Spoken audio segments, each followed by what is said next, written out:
Alright, inshallah. We'll continue now.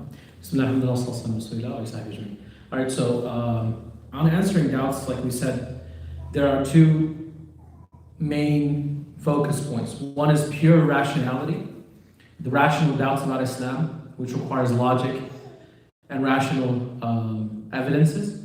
And the second side is the emotional approach of emotional doubts, like the wisdom of Allah subhanahu wa ta'ala. Why is there oppression on earth? Why is there evil? And things like morality, which also requires emotional and rational perspectives. Okay, so what did y'all come up with in terms of the rationality? So to answer the question of Who created Allah? Okay, how did you answer that? thought about it and how that question leads to more questions that are saying, which is that if we did have an answer for who created God, then the next question would be, well, who created that being that created? Right. So it creates a never-ending, infinite regression, as they call it. It's an infinite regression of questions of who created that being. So at the end of the day, is the question valid or not? Oh, I don't know. Now I'm asking, would the question be valid? To a person that believes in God, is the question valid? No, the question is invalid to us. One of the ways that this is answered is by saying to a believer, we have certainty that there is a creator. So the question is predicated on me not believing in that. So the question you're asking me makes no sense. You're asking me to accept the premises of your question. The premises of your question are wrong. What we should ask is, does a creator exist? Not who created that creator. Does that make sense? So that is the best rationality, because don't accept somebody's question. Oftentimes people's questions have predications. There's a premise that they want you to accept. So if that premise is wrong, question it. And restate the question in a way that is tenable to faith. Because the foundations of understanding people is to always understand their perspective. If the person you're speaking to is not a believer, right? You are going to be hard pressed to try to convince them, believe, because this is what the Quran says, right? They don't believe in the Quran. So how can they believe in the Quran? By asking them a question that then you have to go about answering, which is, do you believe in God? And if the answer is yes, there's one direction. And if the answer is no, there's another direction. Okay? So always, again, premises are important in terms of rationality. Always. The premise of rational arguments has to be set. This is the very first step in answering doubts. What are your premises? What is the background of the perspective of the person that you're discussing?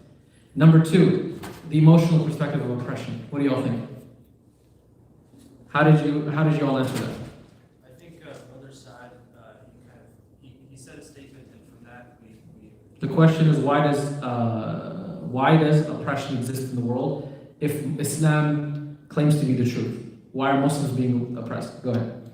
Yeah, so his summary was that life is a test, and I think there are at least three aspects to that. Life is a test, and there's three aspects to it, okay? Yeah, so one of them is that for the person being oppressed, they are being tested by God as to how they react. Some people react by going towards God or returning towards God. So the reaction of the person dictates the outcome of that test. So was that in fact a blessing? Was that something that brought them closer to Allah? So that is what, in essence, it's testing, the outcome of the person. Excellent, beautiful. Okay, number one. Number two would be for the oppressor, obviously that they are being tested with whatever responsibility or power they've been given to. So for number two, for the oppressor or the one committing the oppression, they're being tested with the responsibility that they were given and the power that they were given and what they're doing to vet, or they're being vetted for that authority. Excellent. And the third one, I think is maybe the most profound one. The third one is? I think we're just saying, like, Shaitan promised this, and also Right. it gives us ways to elevate, That's actually very beautiful. I'm stealing all these things. Okay? Number 3, it's a manifestation of the reality of what Allah told us. Allah, if we believe in God, we believe Allah communicated to us in the Quran and sent a messenger to tell us about the future. The greatest claim, remember, the greatest claim that Islam makes is that there's an unseen and that there's a hereafter. So if we believe in that, we believe in also the reports of what this life entails. So that it's a manifestation of true faith. Right?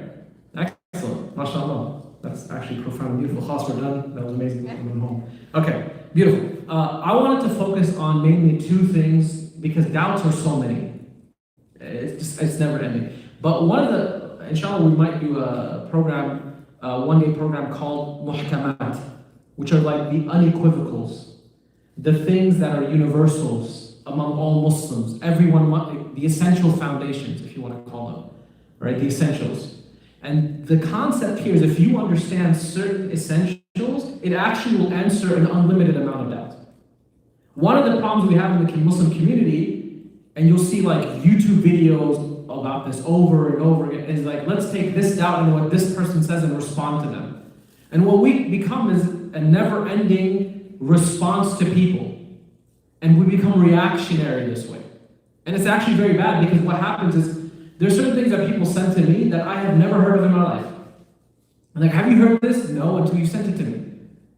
Right? And sometimes we as Muslims just need to stop sending those things, and that will be the greatest response.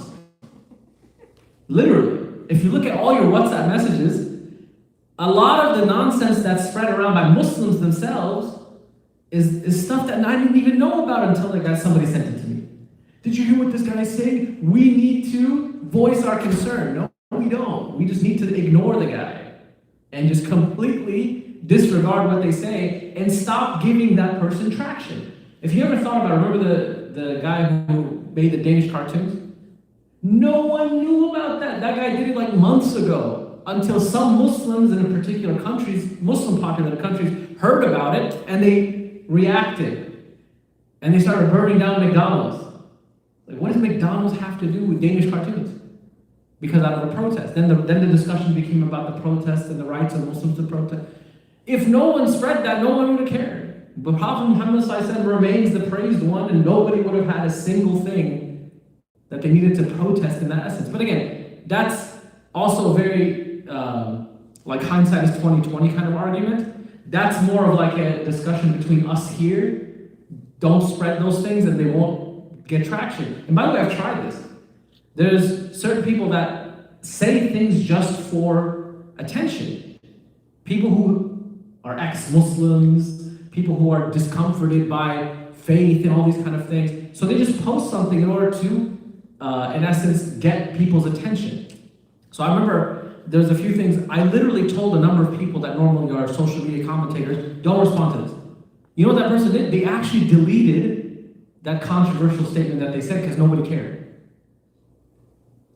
If that becomes a normal repertoire of Muslims, you'll find that, okay, you understand that there's something called the Islamophobia industry. People make money in this country off of Islamophobia. In fact, the last figure, which was years ago, was $42.7 million. Just to hate on Islam. You don't think that all those guys that have thousands of views and millions of views and hundreds of thousands of followers, every time you click on something they're getting money. So that's one. Okay, so we're not going to talk about that because that's just how our behavior dictates our response. Right? There's certain things that need response, and certain things you just go about your life and you'll be fine with. Now when it comes to doubts, what I'm going to read to you all, inshallah, is actually a beautiful anecdote from a young man who left Islam and how he came back to Islam. You might have heard me reference it once or twice, but I'm actually going to read his experience, share a few thoughts, and then I'm going to share with you the second doubt I wanted to cover because I believe these 2 doubts are some of the most central to everything. A lot of things stem from these 2 things. Okay? And this is a true story. You can actually find it where he spoke about it. It's online, inshallah. Again, it's very raw because he was sending it on a Reddit forum. Okay? So I'm just going to share with what he said. He said, sorry for the wall of text. This is a 10-year story, and I cut a lot of it out for y'all. I was born in a conservative Muslim family. General stuff like Friday, mosque, Sunday school, to studying deen, and 9th grade of high school rolls around, and I start dabbling into some alcohol use and marijuana use. Okay? So I want you all to just, immediately, the first sentence here is one of the key points when it comes to doubts. One of the things that happens is that we become this autopilot Muslim, and we teach our kids autopilot Islam until they reach high school. What does that mean? As long as I bring my kid to the masjid and he's in that Sunday school, then I'm doing my duty as a parent. But there's zero to no Muslim upbringing. What does that mean? That means advising your child from a very young age in the tarbiyah, the discipline they need as a Muslim. How do they respond to things? How do they understand Allah's wisdom? How should they be? How should they act? How should their adab be in general with everyone around them? And how should they overcome temptations? How should they address Allah and the importance of dua in everything that they do? How do they not care about peer pressure? How should they address being estranged? Because that's the whole thing about, right? The idea of strangers. Those conversations are just like autopilot. Go to the mosque, you're praying, great, that's it. There's no depth to those things. Until they reach high school and they're bombarded with so many different things that in essence are the second portion of how shaitan entices Muslims, and that's shahawat, desires. We're going to talk about that next week. So desires can throw a person off completely. And the story of Barsisa is a very profound example. The righteous believer to the level of, he became like one of the most righteous people in the city. A person who represented true faith, completely lost everything because he was enticed by desire. To the point that he then killed a woman and killed the future baby he was supposed to have. And absolved himself from that kind of responsibility because of desire. That's one portion of it. But there's also doubt. So he says, I started to dabble into some alcohol use and marijuana use because what? Social norms. Oh, what are you talking about? Marijuana is normal. Don't you hear about this recent controversy with the U.S. Olympian runner, right? Where she got disqualified for marijuana use because she found out her mother passed away, and part of the way that she dealt with it is by smoking marijuana to relax. And this goes against U.S. Olympic rules. And there was like a huge uproar in the world of how, and Muslims are involved in that. They're like, yeah, she shouldn't be. And I'm just saying, forget the whole dynamics of systematic racism existing in the Olympics. For example, like very clearly disqualifying African women athletes because their testosterone levels are higher naturally than other women from other athletes. Like, what kind of nonsense is this? We're not talking about those things. We're talking about the concept of why are we petitioning for marijuana use being okay or not? And Muslims are like, yeah, marijuana is fine. I'm just like, which halal, haram class did you take? Right? We're not talking about upholding rules which don't make sense at the Olympics, right? Whether marijuana is performance enhancing or not, because it clearly isn't according to science. We're not talking about unfair rule application here. We're talking about why do we have an opinion on marijuana usage? Because it's normalized in society. That idea stems from somewhere. Because of populism. It's just popular, so let's just go along with what everybody else is going along. And I call that the Gaga Muslim mentality. Go along to get along. Go along, get along. What everybody else is going along with. And then just mimicking that. And especially the younger generation, it just becomes the norm. Because you don't want to be estranged. You want to be seen as somebody that has a different view, especially if those views align with people you yourself disagree with, the conservatives in this country. Isn't that right? Because a lot of young people are like, man, those guys were ostracizing me for 4 years, wearing MAGA hats and screaming racist rhetoric. Isn't that right? So you don't want to be put in the same group as those individuals. So just go along and get along. Whatever's happening. And then you don't even stop to ask yourself, why do I have this view? Because to some Muslims, marijuana is okay. Straight up. I have so many people come to me, they're like, well, it's not an intoxicant, man. It's not like alcohol. You would think that this is a normal discussion among young people these days, right? So then that comes from some doubt. And that doubt is instilled when we don't have a curriculum which actually gives them the essential foundations of rationalizing why Islam forbids and what is it that Allah expects of us as Muslims. Because the pressure of estrangement, the pressure of the desire to want to be not only fit in, but the desire to just to see what it's like, and so on and so forth. So anyway, he says, I wouldn't say that steered me into disbelief. This is important.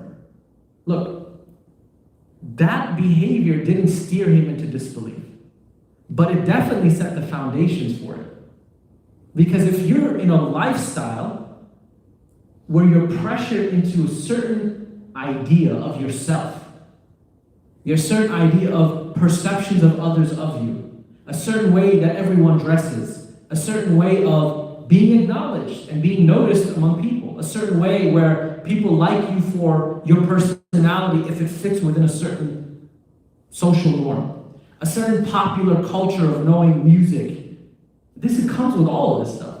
Music and pop culture that you fit into and everybody else, you all talk about the same rhetoric. These are also rational doubts that stem from these kind of things, right? And he says, but it definitely didn't help. I started taking high school biology and learned about the scientific theory of evolution.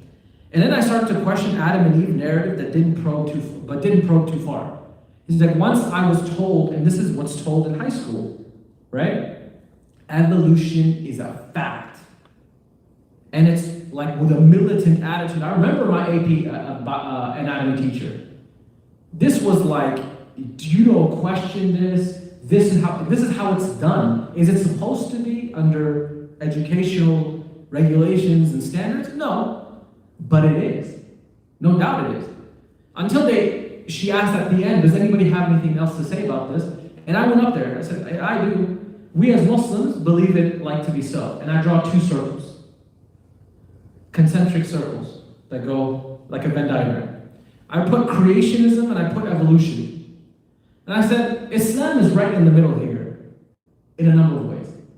Because we believe in the elements of Muslims by nature, of course, adapt to their environments, adapt to norms and society and the natural world in many ways. For example, if you go to Chile, it's a high altitude kind of terrain, so their actual their lungs have a higher capacity to carry oxygen than yours. So this is how they're born even.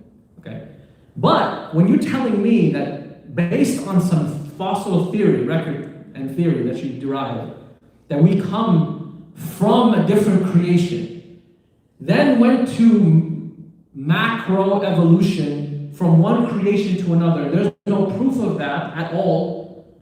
To believe that, we don't have that. We don't believe that. Okay? And she was like, that's very interesting because I've never heard that. Do you know why? I said, why? She said, because the people who represent creationism are only Christians and Jews. I've never heard the Muslim perspective of it. So I said, oh, that's good then that you heard. Right? But remember that there's a culture sometimes between views where people don't understand the nuance of things and so on and so forth. This was many years ago anyway. So he said, I started to question the Adam and Eve narrative, but didn't probe too far. I started running into some atheist commentators on YouTube. And again, this isn't that very far-fetched because that's where young people go. That's all they do. They search up things and then something pops up. So a lot of young guys, they listen to these podcasts by social commentators. And those guys don't think that they're not talking about religion. Yeah, they are. Andrew Sullivan wrote a beautiful article in New York Magazine called America's New Religions, talking about how there's a moral and value framework that has been created, and those frameworks, in fact, are what people find to be their absolute truths.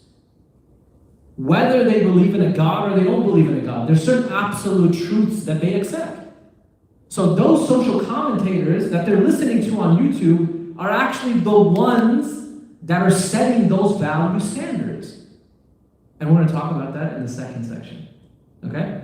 So he says, I started listening to this guy, and the big hits were The Amazing Atheist, Richard the Coughlin, 666. He said, I doubt he's still active, LOL. Okay? Thunderfoot, Richard Dawkins, and many more. Why? Because it's this mirage of intellectualism, right? They use words you've never heard. They quote to you books. They have an academic framing, and that's impressive to a lot of people. Why do you think so many people listen to Ben Shapiro and listen to even the other guy who's very famous?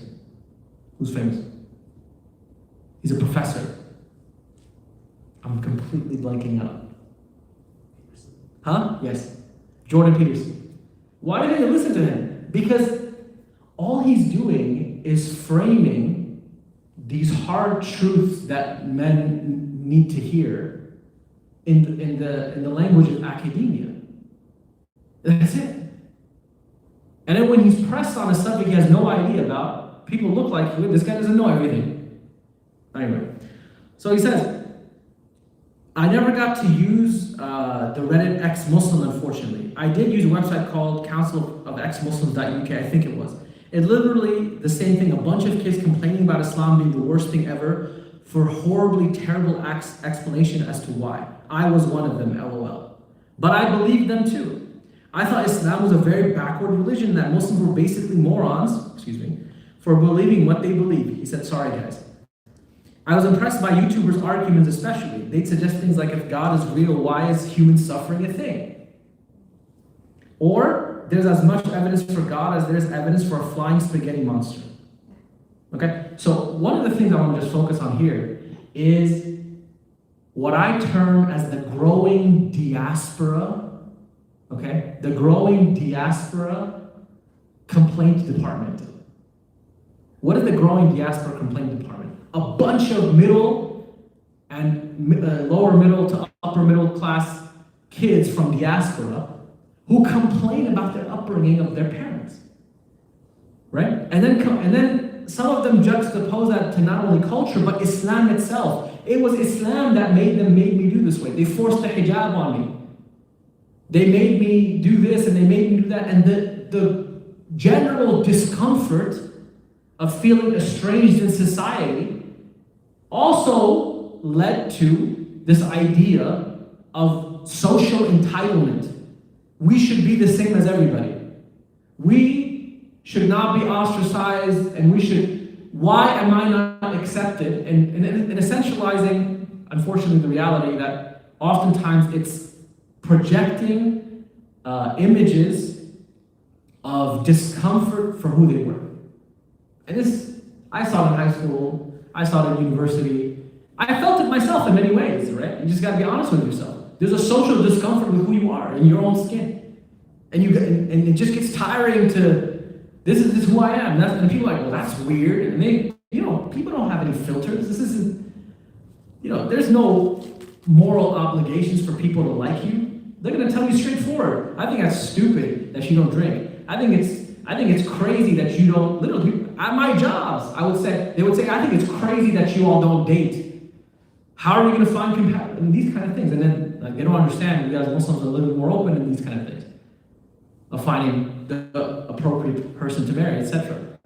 But anyway, so I call that the growing diaspora complaint department. Because why? That sense of sometimes social entitlement also leads to doubt. It leads to doubt. Because it's not about dismissing people's genuine feelings. It's that they sometimes equated a very valid complaint, rather than saying, I need to educate myself more, it's, well, Islam is the problem. Islam is the problem. Why was I told to wear hijab? How does hijab fit in this world, for example? And men, with regards to a lot of limitations that were given with regards to Islam, because there's no maqasid of Islam, there's no objective of Islam told. There's no history of Islam, there's no what is Islam as a belief system and a worldview, and so on and so forth. And he says, eventually by my 10th grade, I decided Islam was bogus. God was bogus, astaghfirullah, he says in parentheses, and the evolution and the Big Bang could explain this world and us. So look at the leap of faith. The leap of faith here is, you can clearly see a sense of fitting in. You have a lot of temptations and desires and peer pressure and the entire lifestyle that you're projecting and the culture that you're around, and then finally saying, Islam is not congruent with this lifestyle. And then that's when the leap of faith was made, where science becomes no longer science, it becomes philosophy. Science never, ever will tell you why, will tell you always how. If somebody's telling you this exists because this is your purpose in life, philosophy, that's not science. That's a philosophy. So people justify scientific observation and what they claim to be evolution to say you don't have any other purpose in life except for your own hedonism and material gain, and you only live on this life once, and so on and so forth. That's philosophy, that's not science. Eventually, by my 10th grade, I decided Islam was bogus. He said, I get to the end of high school consistently non-Muslim. I even used to tell myself I can't wait till I move out so I can stop fasting. You don't think that there's Muslims that fast just because they're not socially ostracized? I have a wake-up call for you. There's tons of Muslims. They fast and they pray in front of their family just so that they're not socially ostracized. Because why? You might be like, well, that's weird. If you're so proud of being atheist and you're proud of not accepting Islam, then why would you do that? Because nobody wants to be even outcast in their family. They don't want to be atheist estranged, right? And yes, I know families personally in Austin that did that. They pray in front of their parents, they're like, whatever. And then when you talk to them, I'm atheist. Okay? Then he says, it becomes time to apply, and he says, I can't wait till I move out so I can stop fasting, not having to hide the coming home plastered, and not pretending to pray occasionally. It became time to apply for college. I chose to become a biochemist because that is what made me non-Muslim in the first place. So that was the first big decision I ever made in my life, was due to biochemistry and biology. I get to college and freshman biology starts to get a bit complicated. I did well, though, but I started getting astounded by the complexity of biology. As you all know, after Biology 101, literally when you take genetics and you take the shaitan of university called organic chemistry, okay? You start realizing half the stuff they told you in Bio 101 is completely not true. The complexity of biology and chemistry is not at the surface level that they even taught you last semester. And you're like, wow. I remember saying that, I'm like, why would you teach that anyway? They're like, because it's too long and people don't have any time to care. They're just trying, what do you do in Bio 101? You go study the PowerPoint slides at the end of the final and you try to get along with your life. Nobody cares that deeply because they're trying to do some other stuff. That's literally the conversation I had with the professor. Anyway, he says, I continue to study, he said the complexity of biology. For every receptor in your body, now check this out. This is now what I call the beginning of faith. Okay? Just studying a little bit more. He says, for every receptor in your body, there are pretty specific signals we made that bind those receptors. I wonder, the odds the signal arose without the receptor, or the receptor arose without the signal, via evolution alone, is ridiculously unlikely. This is the beginning of faith. Your metabolic pathways, your hormones, are dictated by millions of receptors in your brain that link to your organs. that create that kind of hormone and those kind of receptors. Not only that, they found that there are neuroreceptors in your heart that signal to your brain as well. If you just study this for 5 minutes, you will understand it is impossible for this to come up by chance. The chemistry is impossible for there to be such perfect balance, for the right amount of hormone and natural balance in your body to exist. It is impossible. This is where understanding that level of biology will actually make you a believer. That's what happened to him. So he says, I continue to do some more studying of biochemistry as it was my major, and this was a constant theme. The orchestra of biochemistry occurring in your body at every second is amazing. Yet they evolve without one another. They rely on each other. I found this idea perplexing. He says, that was the first stone thrown at my wall of disbelief. The very thing that built the wall, the study of biology, began to destroy it. The more I studied biology, biochemistry, general chemistry, and organic chemistry, the more the wall came down. It just wasn't making much sense. We put in large sums of energy to produce organic chemicals in the laboratory, yet the primordial environment produced the right chemicals in the right concentration in the right place to precede life. We haven't even been able to produce one self-replicating RNA in the lab with all the energy we can muster. But that happened 4 billion years ago in the ocean, or a small pool by sheer chance at least once, which then triggered the millions and millions of other replicating organic chemistry to then create cells that then created compounds that then created muscles and organs. He says, and it survived long enough to produce RNA that actually did further processes and seeded the first organism.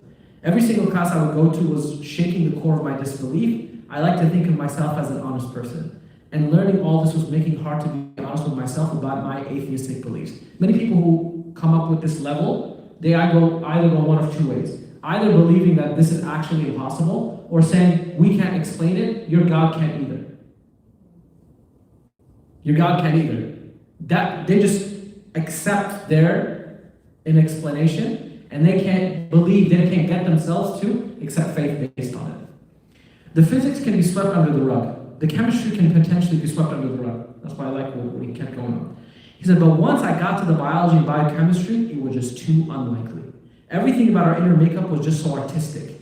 We have a code of amino acids coded by DNA, which is transcribed as RNA, which is translated into another code. What?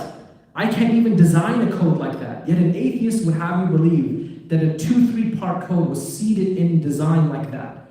Yet an atheist would have, this happened in the ocean by sheer luck 4 billion years ago. The wall was falling to the very thing that built it up. This was actually a problem though.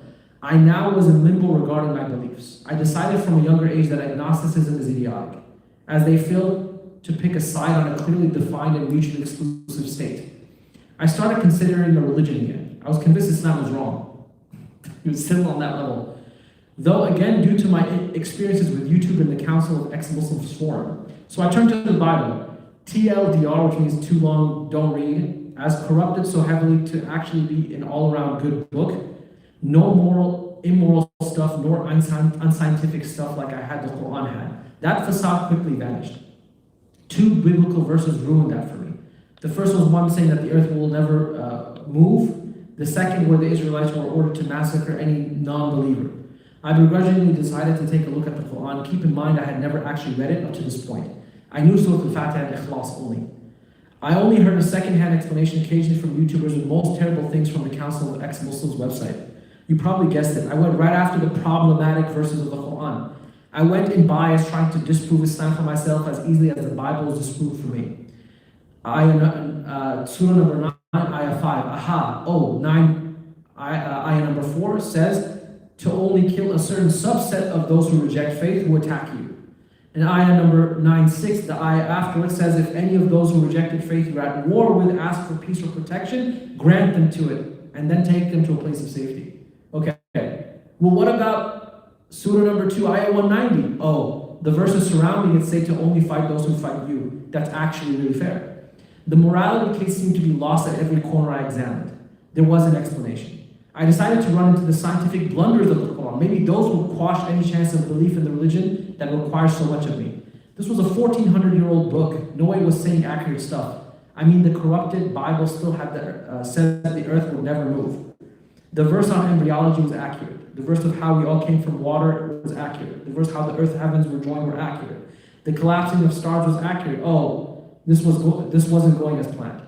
I couldn't find a scientifically inaccurate ayah. Then I ran into the concept that Muhammad was prophesied in the Bible. I chalked that up to chance, but before I could get into that in more detail, I decided to see if the Quran had any supposed prophecies. That would seal the case. I searched this on YouTube, then I heard the Quran. Now keep in mind, I used to listen here and there as a child playing in the masjid, but I wasn't really listening. I was praying the prayer. I was praying that the prayer would end. I found a YouTube video predicting the Roman victory in the Quran. I listened to the first 3 verses of Surah Rum recited by Mishari, and that was it. My heart must have trembled. That's the earliest I can confidently say of when my faith actually came back. It was so beautiful. I went to my other friend asking her where those words were from. Alif Lam Mim. I just knew they were somewhere in the Quran. She got her Quran and recited me every chapter that started with Alif Lam Mim. My heart kept pounding at each chapter. They were also beautiful, not just the 3 verses I had heard. SubhanAllah. Allah brought me back to faith in every instance I tried to disbelieve. To this day, my heart sinks if I listen to Mishari in his ominous voice saying Alif Lam Mim, the Romans have been defeated. My eyes are full of tears as I wrote this last part, and obviously I listened to the verse to remind myself of that feeling. This concluded during my second year of college, and like to officially say I was Muslim again. No alcohol, no drugs. I started to pray, fast, and I started learning Arabic. I'm fairly good at reading the Quran without translations now. I'm now a second year medical student. SubhanAllah, nothing I learned in medical school ceases to amaze me about our design. I pray those of you concerned with your faith are confronted by the truth, as I was, and Allah knows best. We're going to break this down, inshallah, after the salah, and discuss the second portion real quickly because I think it's important, and then we'll end. جزاكم خير وآخر الحمد لله رب العالمين وصلى الله وسلم على حبيبنا محمد وعلى آله وصحبه أجمعين. أشهد أن لا إله إلا أنت أستغفرك وأتوب إليك. So, is it time yet?